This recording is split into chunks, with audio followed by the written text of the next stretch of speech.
বসে মানুষ যখন গাছপালা নাই চিন্তা করা পাখি কই আইয়া বইছে।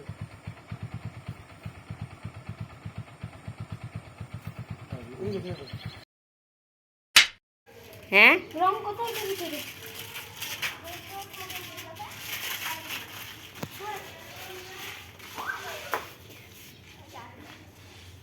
কিতা কইছস তুই?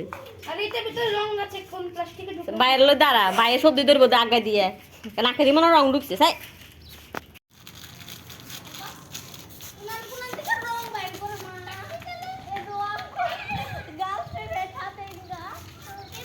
হ্যালো গাইস, তোমরা সবাই কেমন আছো? আশা করি তোমরা সবাই ভালো আছো। তো তোমরা আজ আমার পুরো ব্লগটা দেখবে।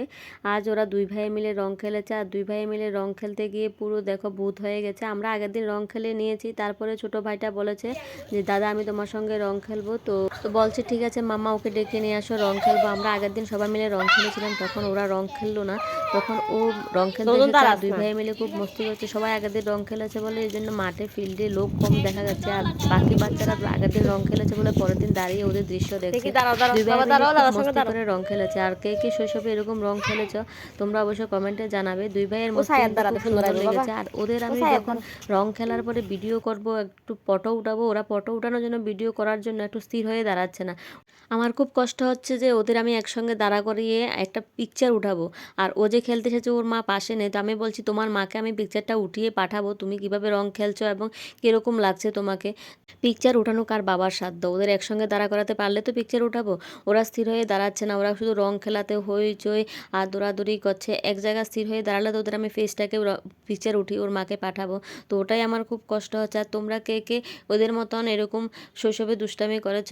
আর ওরা যে দুই ভাই রং খেলেছে দেখতে কেমন লাগছে? আমার কাছে তো খুব কিউট লাগছে। আর রং খেলে যে ওদের এরকম রং বেরং চেহারা হয়েছে ওটা দেখতে খুব ভালো লাগছে। বাচ্চাদের রং খেলার মজাই আলাদা, কারণ আমরা বড়রা বাচ্চাদের মতন করে খেলতে পারি না। ওরা মনের আনন্দে খেলে, আর বড়রা তো এক চোখে লাগবে, মাথায় লাগবে, কোথায় লাগবে, চুল নষ্ট হবে, বেশ নষ্ট হবে, এরকম চিন্তা ভাবনা করে খেলা করে। আর বাচ্চারা মনের আনন্দে কিন্তু রং খেলে, ওদের রং খেলা কিন্তু আসল রং খেলা। ওদের রং খেলার মজা কিন্তু আমার কাছে খুব সুন্দর লাগলো। তোমাদের কাছে কেমন লাগলো তোমরা অবশ্যই কমেন্টে জানাবে। তারপর এদিকে আমি রান্না করছি, আর ওদেরকে রং খেলার পর আমি স্নান করতে পাঠালাম, ওকে ওর মার কাছে পাঠিয়ে দিলাম। আর আমার ছেলেকে বললাম তুমি বাথরুমে ঢুকে স্নান করে নাও। এদিকে আমি ছোটো ছোটো শুটকি রান্না করছি। তোমরা কে কে এরকম শুটকি দিয়ে সবজি করে খাও অবশ্যই কমেন্টে জানাবে। এটাকে কেসকি মাছ হিসাবেও অনেকে জানে, কিন্তু কেসকি মাছটা যখন শুকিয়ে শুটকি করা হয় তখন এটা দিয়ে সবজি খাওয়ার টেস্টও কিন্তু আলাদা হয়। আমি কিন্তু শুটকির সবজিটাতে পেঁয়াজ দিলাম না, কারণ আমার বর পেঁয়াজ খায় না। তো ও ওষুধ খাচ্ছে, ও অসুস্থ আছে, তো হোমিও ওষুধ খাওয়াতে পেঁয়াজটা বন্ধ আছে। তো পেঁয়াজ যেহেতু বন্ধ ওর জন্য আমি শুটকি বেগুন দিয়ে রান্না করেছি। আর বেগুন দিয়ে শুটকি রান্না করেছি, আমি কিন্তু পেঁয়াজ রসুন কিছু দিলাম না। আর এরকমভাবে শুটকির তরকারি কে কে খেয়েছো, খেয়ে দেখবে এরকম আমি যে রান্না করলাম এরকমভাবে তোমরা একটু খেয়ে দেখবে। পেঁয়াজ রসুন ছাড়াও শুটকির তরকারি খাওয়া যায়, কিন্তু খুব স্বাদ হয়েছে। তোমরা আমার মতো করে ট্রাই করে দেখবে ঘরে, খেতে পারো কি না। কিন্তু আসলে সত্যি খুব স্বাদ। পেঁয়াজ ছাড়াও রসুন ছাড়াও শুটকির সবজি রান্না করা যায়, তোমরা একটু ঘরে ট্রাই করে নেবে।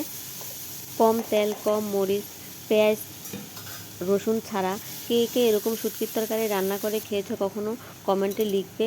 আর আমি কিন্তু কেসকি শুটকিটা এভাবে বেগুন দিয়ে পেঁয়াজ রসুন ছাড়া কিন্তু রান্না করি, কম তেলে এবং কম মরিচ দিয়ে কিন্তু রান্না করি, খুবই স্বাদ লাগে। তোমরা বাড়িতে খেয়ে দেখবে। আর এদিকে মিষ্টি আলু, বেগুন আর গোল আলু কেটে নিলাম। এরকম মিষ্টি আলু তোমরা কে কে লবণ হলদি দিয়ে ভাজি করে খেয়েছ, খুবই স্বাদ, তোমরা খেয়ে দেখবে। আমি কিন্তু ঘরে প্রায়ই বানাই। আর গরম ভাতের সঙ্গে কিন্তু মিষ্টি আলু ভাজা কিন্তু খুব ভালো লাগে। তোমরা লবণ আর হলদি দিয়ে কিন্তু ভাজা করে ভাত খেয়ে দেখবে, খুব স্বাদ। এরকম মিষ্টি আলু খাওয়ারে মজাই আলাদা। মিষ্টি আলু দিয়ে গরম গরম ভাত কিন্তু এক থালা খাওয়া যায়।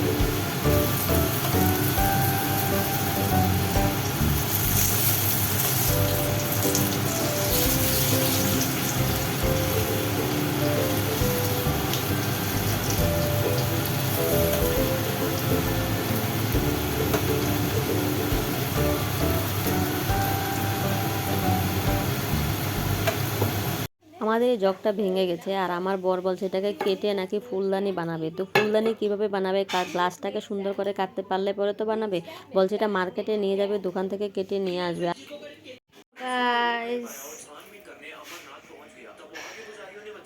আজ যাবো মার্কেটিং করতে।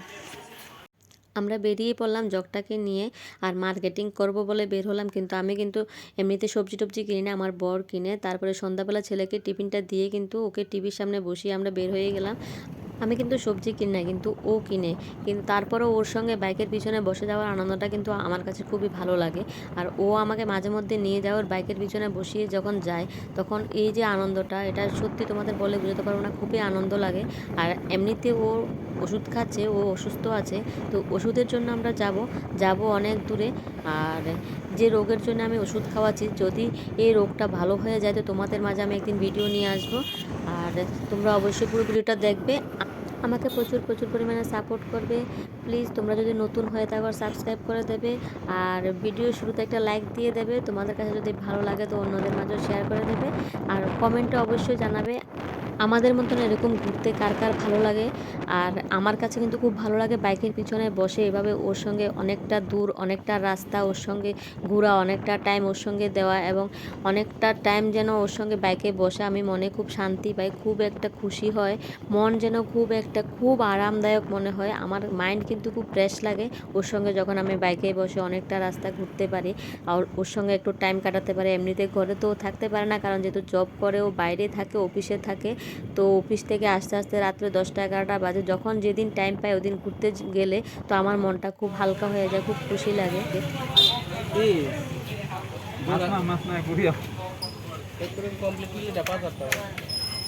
মাছ সবজি মিললা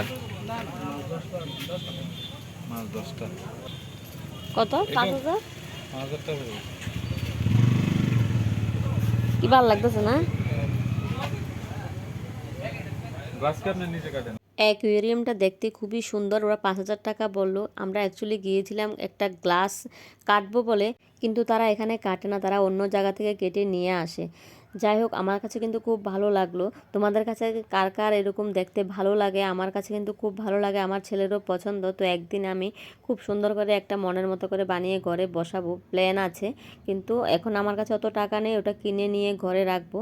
তো আমরা ওখান থেকে বেরিয়ে যাব, টাকা যেহেতু আনিনি এত টাকা কেনার মতন। তারপরে আমরা দোকানে আসলাম, ওষুধ নিলাম, ওর জন্য ওষুধ নিয়ে নিলাম। তারপরে আমিও আমার জন্য ওষুধ নিলাম। তো আমি আমার কী কাজে কী রোগের জন্য ওষুধ নিলাম, এটা যদি আমি উপকার পাই তোমাদের মাঝে ভিডিও নিয়ে আসবো। আর ওরটা তো আমি নিয়ে আসবোই, কারণ ওর যেই কাজের জন্য ওষুধ আমি ওর জন্য ওকে খাওয়াচ্ছি, যে রোগের জন্য, ওটা যদি ও খায় উপকার পায়, তো ওর সঙ্গে এরকম আরও অনেক যাতে মানুষ উপকার পায়, তা আমি অবশ্যই ভিডিও নিয়ে আসবো। তারপর আমরা আসার সময় রাস্তায় ননদের ফোন আসলো, বলছে বৌদি তুমি কোথায় আছো, আমরা আসবো। তখন রাত্র বাজে 8:30টার উপরে। তো আমরা বলছি আমরা দোকানে এসেছি, ওষুধ নিয়ে যাবো, আর যাওয়ার সময় মার্কেটিংও করে যাব। তো ও বলেছে ঠিক আছে আসো, তো আসলে পরে আসবো। তো আমরা যখন ঘরে যাব তখন ঘরে যেতে যেতে 9টা বাজবে। তো এই টাইমে তো চা টিফিনের ব্যবস্থা করা হবে না, তো ভাতের টাইমে কি চা টিফিন খাওয়া যায়? তখন আমরা প্ল্যান করলাম ঠিক আছে ওরা যখন আসবে ওদের সঙ্গে বসে একবার আমরা রাত্রের খাবারটা সেরে নেব। তো মাংস নিয়ে নিলাম, ঘরে চলে আসলাম। আর আসার সময় ডিম আনলাম, আর প্যাকেটের ভিতরে 2টা ডিম ভেঙে গেল, তো 2টা ডিমটাকে অমলেট করে নিলাম। আর এদিকে ওরাও আসবে, তো একসঙ্গে ওদেরও খাওয়ারও হয়ে যাবে, আমরাও খেতে পারবো। একদিকে ডিম অমলেট বসিয়ে দিলাম, আর একদিকে ডাল বসিয়ে দিলাম। ডালটা ওরা আস্তে আস্তে ডালটা ফুটে যাবে। তারপরে ওরা আসলো, আমি এদিকে চা বসালাম। আর যেহেতু আমাদের গ্যাসটাতে 3 চুলা আছে, তো আমার কোনো সমস্যা হয় না, ঝটপট হয়ে যায়। ওরা যখন এসেছে ওদেরকে আমি চা করে দিয়ে দিলাম। তারপরে আমার কিন্তু খুব মন চাইছে আজ শুটকির ভর্তা খাবো। আর ফাডা ভর্তা, শিলবাটাতে ভর্তা কিন্তু খুব ভালো লাগে। ওই ভর্তাটা অনেক দিন ধরে খাবো প্ল্যান করছি, কিন্তু শিলবাটাতে আর বাটা হয় না, মিক্সারেই করে বেশিরভাগ খেয়ে নিই। তো আজ আমার খুব মন চাইছে যে শিলবাটাতে ভর্তা করে খাবো। আর এদিকে আমি ভাতটা বসিয়ে দিলাম, জল গরম বসিয়ে আমি চাউলটাকে ওয়াশ করে দিয়ে দিলাম। আর এদিকে মাংসের জন্য রেডি করে নিচ্ছি, পেঁয়াজ রসুন কেটে নিয়েছি। আর শুটকিটাকে টেলে আমি একটা বাটিতে রেখে দিয়েছি, মাংসটা বসিয়ে তারপরে মাংসতে জল দিয়ে কিন্তু আমি শুটকির ভর্তাটাকে করে নেব। আর ননদের মেয়ের সঙ্গে দুষ্টামি করতে করতে এদিকে আমি রান্না করছি। আর আসলে সত্যি চেহারাটাকে দেখতে খুব একটা পাতলি পাতলি লাগছে, আর খুব কিউট লাগছে।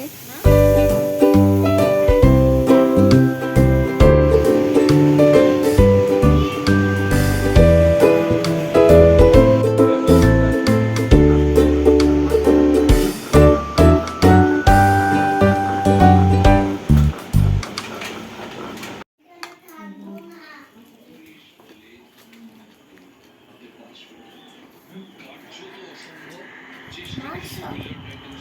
মাংস খাওনি? হ্যাঁ মাছ খাই, মাংস খাও না? সবজি খাই, মাছ খাই, মাংস খাও না? বুঝি না, সবজি খাও? সবজি খাই, মাছ খাই, তারপর এটা খাই।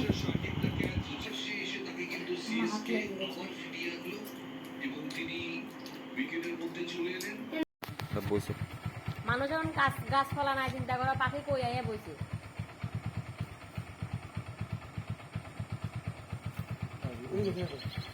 জানি তো সব ওদের খাওয়া দাওয়া শেষ, ওরা যখন ঘরে যাচ্ছে তখন যাওয়ার সময় দেখছে একটা গাছের ভিতরে ছোট্ট একটা টুনটুনি পাখি এসে বসেছে। আজকাল তো বড় বড় গাছ কেটে ফেলে দিত, পাখিরা বাসা করার জায়গা পায় না, তো গাছে যখন বসেছে দেখতে খুব কিউট লাগছে। আমাদের কাছে খুব ভালো লাগলো পাখিরা যে এখানে এসে বসেছে। তো তোমাদের কাছে কেমন লাগলো?